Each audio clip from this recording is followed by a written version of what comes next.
तमाम सेशन की बात भी कर रहे हैं और कहीं ना कहीं बेहद महत्वपूर्ण हो जाता है। और अब हमारे साथ श्री संजय सिंह जी जुड़ेंगे, एमपी राज्यसभा। आप जी हाँ, और क्योंकि दिल्ली में सत्ता बदली है, सत्ता बदलने के साथ साथ दिल्ली में और क्या कुछ बदला है, क्या उम्मीदें थी और क्या दिल्ली की हवा जिसकी चर्चा सबसे ज्यादा रही है, क्या वो साफ हो पाई है, तमाम मुद्दों पर बेबाकी से जवाब देंगे संजय सिंह, जो कि अब हमारे साथ मौजूद होंगे हमारे अगले सेशन में।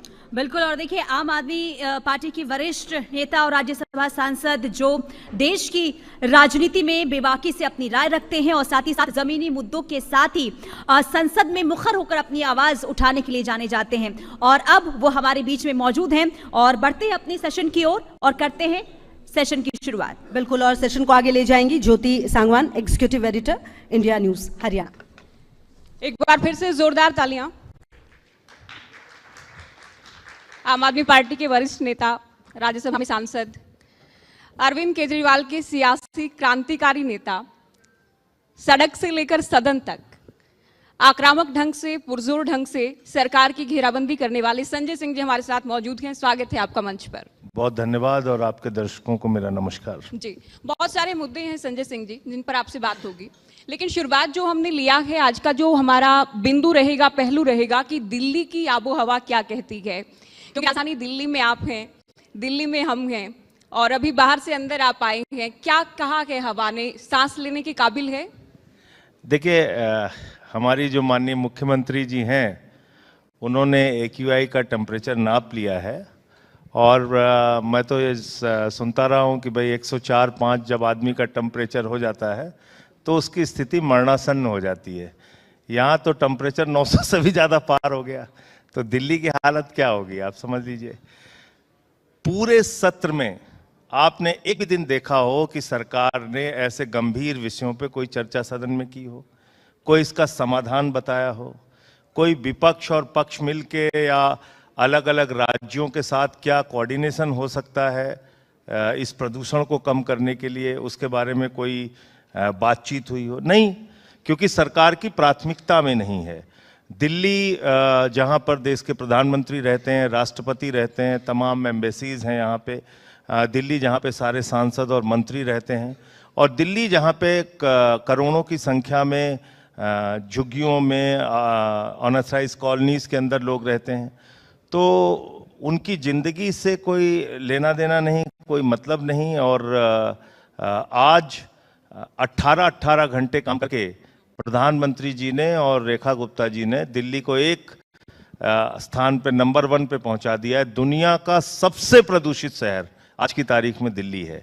तो मुझे लगता है कि ये ऐसा मुद्दा है जिसपे कि संवेदनशीलता के साथ पक्ष विपक्ष और राज्य सरकारों से मिलकर बातचीत करके इसका समाधान खोजने की जरूरत है। आप लोग विरासत में बीजेपी को कैसे दिल्ली देकर गए थे? आप अगर विरासत में आप लोग बीजेपी को कैसे दिल्ली सौंप कर गए थे? आप लोग खुद मानते थे देखिए, गैस ऐसा चैम्बर है हो गई है विरासत में। जहां दिल्ली के बाद पंजाब की बात आप करिए, पंजाब में हम जहां आए सत्ता में, वहां तो हमने 90% पराली जलाने की घटनाओं को कम कर दिया।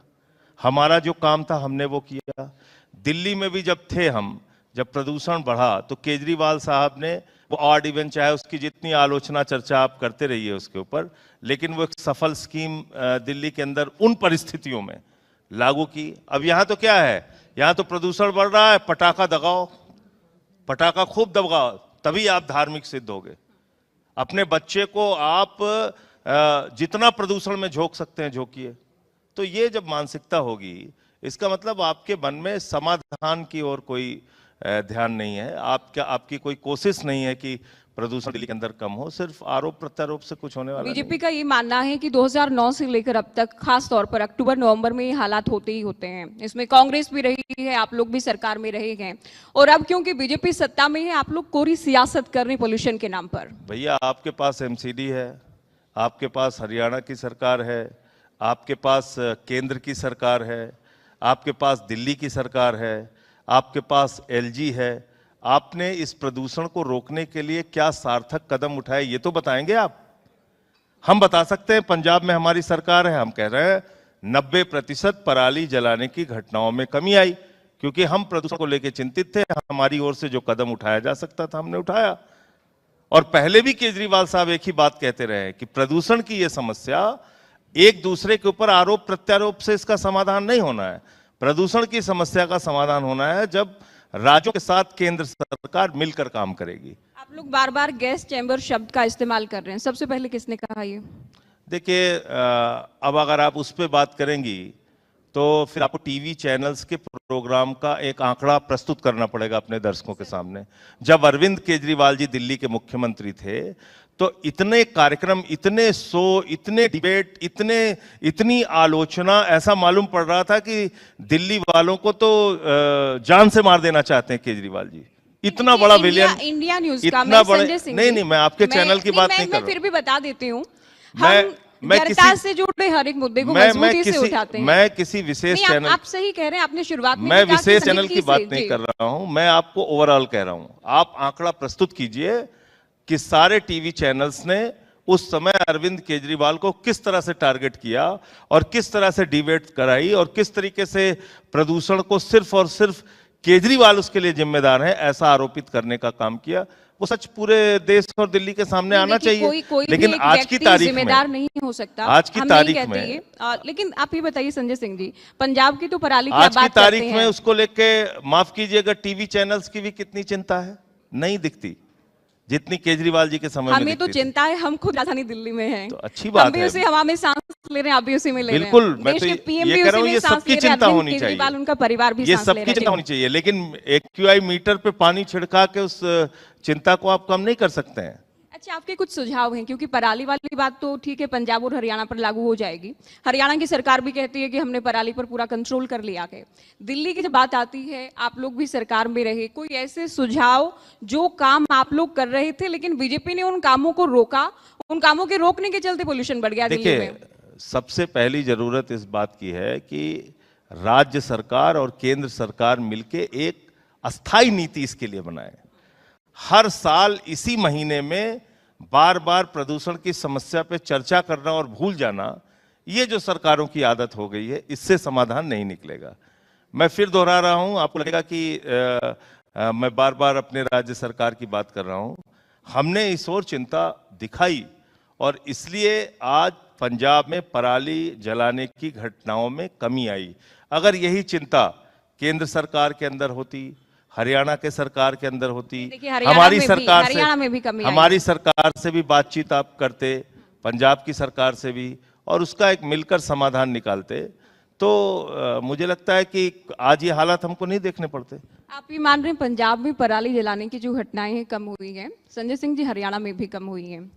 और देखिए, मैं दोनों राज्यों की तुलना कीजिए। एक सवाल आपसे पूछूंगी अरविंद केजरीवाल से जोड़कर। हरियाणा के बेटे हैं, जब ये हुआ कि गर्मी आई तो कहा गया हरियाणा पानी नहीं दे रहा है, सर्दी आई तो कहा गया कि हरियाणा के किसान पराली जला रहे हैं, दिल्ली में पोल्यूशन बढ़ रहा है, बरसात हुई तो कहा गया हथनीकुंड बैराज से ज्यादा पानी हरियाणा छोड़ रहा है, जिसके चलते बाढ़ जैसी स्थिति हरियाणा में है।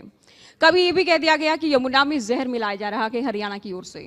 तो हरियाणा के बेटे होकर हरियाणा को लेकर इस तरह की बयानबाजी करते थे। बीजेपी ने ये जरूर कहा कि हरियाणा के बेटे होकर हरियाणा के साथ इस तरह की बातें करना, तो हरियाणा को विलेन बनाने का प्रयास। पहली बात, हरियाणा के बहादुर लोगों को, हरियाणा के बहादुरी के इतिहास को, हरियाणा के वीरता के इतिहास को हरियाणा की निकम्मी सरकार से आप तुलना मत कीजिए। हम हरियाणा के निकम्मी सरकार की बात कर रहे हैं। हरियाणा के लोगों का सम्मान हमारे दिल में हमेशा है, सिर झुका के है।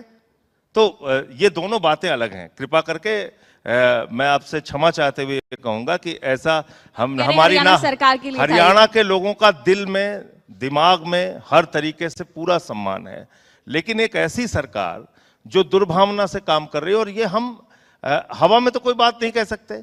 आपको एक आंकड़े देने होंगे ना, कोई चीज तो बताना होगा कि भाई क्यों हम कह रहे हैं कि पानी कम आ रहा है।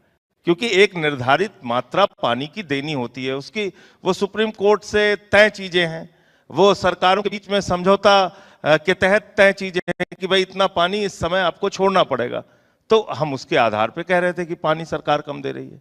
वो सरकार की आलोचना है, सरकार के हरियाणा के लोगों की बिल्कुल आलोचना नहीं है। हरियाणा की प्रतिष्ठा को भी बीच में मत लाइए। हरियाणा की प्रतिष्ठा को वहां की सरकार खराब कर रही है। ठीक है, देखिए नेता जोड़ देते हैं, हरियाणा को भी जोड़ वो देते हैं, गलत कर रहे हैं। ठीक है, मैं आप ऐसा नहीं मानता। शीतकालीन सत्र चल रहा है, आप जमकर सरकार को घेर रहे हैं, वंदे मातरम को लेकर भी, जन गण मन को लेकर भी आपने जमकर सरकार को घेरा है, वोट चोरी को लेकर भी लगातार आप एक्शन में हैं, आक्रामक ढंग से सरकार पर हमला कर रहे हैं। देखिए, सारी चीजों के मैंने ऐतिहासिक तथ्य रखे, कुछ छिपाया नहीं।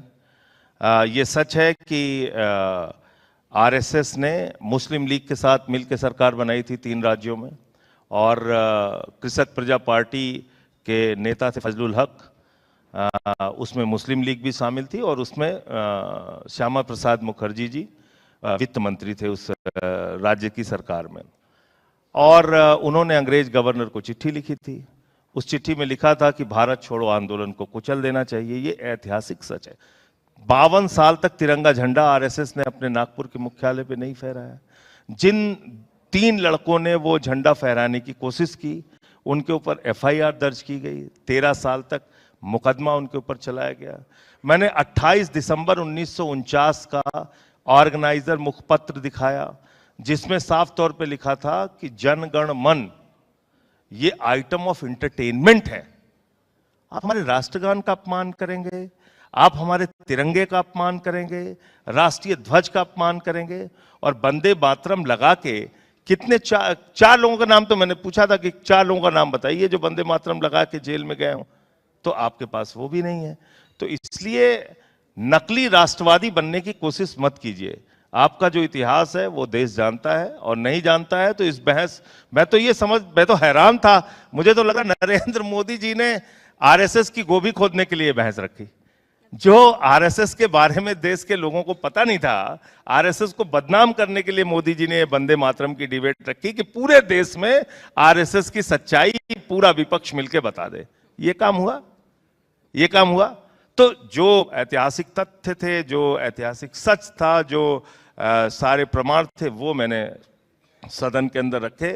भारत छोड़ो आंदोलन का विरोध किया, तिरंगे का विरोध किया, राष्ट्रगान का विरोध किया, और मुस्लिम लीग की जिन्ना के साथ सरकार बनाई। वो कांग्रेस को लेकर कहते हैं, जवाहरलाल नेहरू को लेकर कहते हैं, वंदे मातरम के टुकड़े कर दिए गए। ये तमाम तरह की बातें इस बार के सत्र में हम देख रहे हैं। मैं तो उम्मीद कर रहा था कि इस बार सदन के अंदर हम लोग चर्चा करेंगे कि ट्रंप ने भारत के ऊपर टैरिफ क्यों बढ़ाया, मैक्सिको जैसे देश ने 50% टैरिफ लगा दी हिंदुस्तान पे। मैं तो उम्मीद कर रहा था कि हम चर्चा करेंगे कि 20 लाख लोग प्रदूषण से इस देश के अंदर हर साल मर जाते हैं, उसको दूर करने के लिए कैसे काम करेंगे। 45 करोड़ बेरोजगारों की फौज खड़ी हो गई है इस देश में, उसमें कैसे बातचीत करेंगे। लेकिन दुर्भाग्य से इन सारे विषयों पे चर्चा नहीं हुई। महंगाई पे बात नहीं हुई।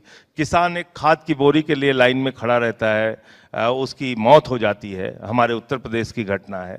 तो इन सारे मुद्दों पे हम सोच रहे थे कि सदन में बात होगी, लेकिन कोई बातचीत नहीं हुई। तो सरकार की प्राथमिकता ही नहीं है वो। अभी जैसे क्या है, वंदे मातरम पर चर्चा को संजय सिंह गैर जरूरी मानते हैं? नहीं, जरूरी मानते हैं। संजय सिंह बिल्कुल जरूरी मानते हैं वंदे मातरम की चर्चा को। लेकिन जो वंदे मातरम लगाने वाले लोग थे, अगर वो आज हिंदुस्तान में होते तो वो कहते पहले लाल किले के पास हुए आतंकी हमले पर बात करो, पहले इस देश के करोड़ों जो नौजवान बेरोजगार हैं उस पर बात करो, पहले बात करो कि देश में महंगाई कम क्यों है, ज्यादा क्यों है, और रुपया कम क्यों हो रहा है, रुपए की कीमत गिर क्यों रही है, इस पे बात करो। वो वंदे मातरम लगाने वाले इस तरह के भारत की कल्पना कर रहे थे। इनके एक उदाहरण दूं आपको, इनके एक मंत्री हैं AK शर्मा उत्तर प्रदेश में। तो क्या हुआ कि बिजली नहीं आ रही थी हमारे यहाँ यूपी में, व्यापारियों ने उनको घेर लिया, कहने लगे साहब 21-21 घंटे लाइट नहीं आ रही है, हमारे बच्चे रो रहे हैं, व्यापार बर्बाद हो रहा है, 21-21 घंटे मंत्री जी लाइट नहीं आ रही है, कुछ इंतजाम कीजिए। कहने लगे जय श्री राम, बजरंगबली की जय। तो क्या आपको भगवान श्री राम ने कहा है कि आप इतने नाकारा हो जाइए, कि बिजली ना दीजिए लोगों को? बीजेपी की पिच पर आप लोगों ने भी जाने का प्रयास किया था, उसमें सुंदरकांड के पाठ की बात करें, हनुमान चालीसा की बात करें, लेकिन आप लोग हारे। क्या आप लोगों को ऐसा फीडबैक था ग्राउंड पर, भनक थी ऐसी? देखिए, इस बार जनता आप लोगों को सत्ता से बाहर का रास्ता दिखाने वाली है। ऐसा है कि हमारी सरकार को किस तरह से डिस्टर्ब किया गया आपसे छिपा नहीं है। हमारे सारे प्रमुख नेता, अरविंद केजरीवाल जी, मनीष सिसोदिया जी, सत्येंद्र जैन, मुझे सबको पकड़ के झूठे मामले में जेल डाल दिया। 1 रुपए किसी के घर से बरामद नहीं हुआ, कुछ नहीं मिला। लेकिन डाल दिया जेल में। हमारी सरकार को एक कामों को बाधित किया। दूसरा फिर इन्होंने क्या किया कि जितने भी काम थे, चाहे वो सीवर से रिलेटेड हो या पानी से रिलेटेड हो, सारे काम उन्होंने ठप करने का, रोकने का प्रयास किया। फिर उन्होंने क्या किया कि बहुत चालाकी से केजरीवाल साहब के जेल से बाहर आने से पहले ही उन्होंने विधानसभा वाइज वोट कटवाने का काम किया। और मैंने सारे प्रमाण, आपके चैनल पे स्टोरी भी चली होगी और आपको याद होगा कि देश के सामने रखे थे। मंत्रियों के घरों में 42,000 वोट काटे गए, उनकी कॉन्स्टिट्यूंसी में 42,000 वोट काटे गए और 4,000 वोट से वो हार गए। वाली बातें, आप लोग हारे हैं तभी ये हुआ है, ये हराने के लिए हुआ है?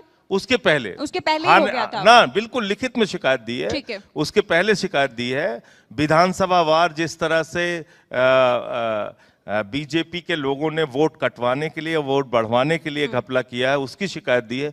एक एक चीज रिटर्न में है। अहम सवाल अभी बचते हैं। आपने कहा कि हमारे बड़े नेताओं को जेल में डाल दिया गया। अब भी आप कई बार कहते हैं कि मुझे 3 घंटे के लिए ईडी सीबीआई दे दी जाए, ये सब के सब बाहर नहीं मिलेंगे, तो आपको डर नहीं लगता है? ऐसा है, डर के क्या करेंगे और क्या कर लेंगे? ये मुकदमा लिख लिया, जेल में डाल लिया। इरादतन हो रहा है सब कुछ, फिर इस तरह की इरादतन ही हो रहा है। देखिए, इरादतन ही हो रहा है, तो इसलिए मुझे लगता है समय मेरा समाप्त हो गया। नहीं संजय सिंह जी, अभी अब चर्चा हम आपसे कर रहे हैं। दूसरा, आपने कहा बड़े नेताओं को जेल में भेजा। ये जो करप्शन के खिलाफ लड़ाई लड़ते लड़ते आप लोग सत्ता के रास्ते पर पहुंचे थे, उसके बाद एक नैरेटिव इस तरह का तो हुआ कि आप लोग इसी के जंजाल में फंस गए। उसका नुकसान हुआ दिल्ली में आप लोगों को? देखिए, नैरेटिव जाहिर सी बात है, मीडिया ने हमारे खिलाफ बनाया, बीजेपी ने हमारे खिलाफ बनाया, निश्चित रूप से हमारे खिलाफ जांच एजेंसियों का खुलकर दुरुपयोग किया गया, तो ये हुआ। इसमें कहीं कोई छिपी हुई बात नहीं है। लेकिन निकला क्या? किसी के घर से भी कुछ बरामद हुआ तो आप बताइए, किसी के घर से कुछ मिला हो आज तक तो बताइए। तो आरोपित करने के लिए तो किसी को भी आप आरोपित करके झूठे मामले में डाल के जेल में डाल दीजिए। हमने तो सभी को मंच दिया है, उसमें सत्ता पक्ष की बात हो, विपक्ष की बात हो। पंजाब में चुनाव करीब है, वहां किस तरह का माहौल आप देख रहे हैं? और लोगों में, विपक्ष के लोग ही कह लीजिए, आपके विरोधी लोगों की बात कर लीजिए, एक मैसेज ग्राउंड पर ये है कि अरविंद केजरीवाल ही तो सुपर सीएम नहीं है वहां पर। देखिए, ये आज की तारीख में आम आदमी पार्टी एक राष्ट्रीय दल है। उसके नेता कौन है? अरविंद केजरीवाल जी हैं।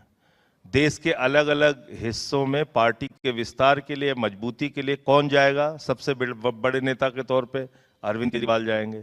चाहे गोवा हो, गुजरात हो, पंजाब हो, तो वो जा रहे हैं। इसमें इनको क्या प्रॉब्लम है? इनको प्रॉब्लम जानती हैं क्या है? इनको प्रॉब्लम ये है कि जाना बंद कर दें, जिससे ये खुराफात अपनी कर सकें। तो उनके खुराफात पे अंकुश लगती है, उनके जो और तौर तरीके हैं उस पर अंकुश लगती है, इसलिए अरविंद केजरीवाल को टारगेट करते हैं। पंजाब का, अरे भाई, पंजाब भारत का हिस्सा है। पंजाब में हमारी पार्टी को 95 सीट मिली है। पंजाब में अरविंद केजरीवाल जी लगातार चुनाव के पहले भी और उसके बाद भी काम करते रहे हैं, जाते रहे हैं, तो इसमें समस्या क्या है? मुझे समझ में नहीं आता। चलिए, बहुत शुक्रिया, आप मंच पर आए, आपने समय निकाला। शुभकामनाएं आपको पंजाब चुनाव के लिए, साथ ही इसी तरह से मजबूती से आप सदन में आवाज उठाते रहें। बहुत शुक्रिया। बहुत बहुत शुक्रिया संजय सिंह जी आपका। संजय सिंह जी अपने बेबाक अंदाज में और बड़े ही प्रखर वक्त। For more such videos, subscribe to the NewsX YouTube channel, hit the bell icon.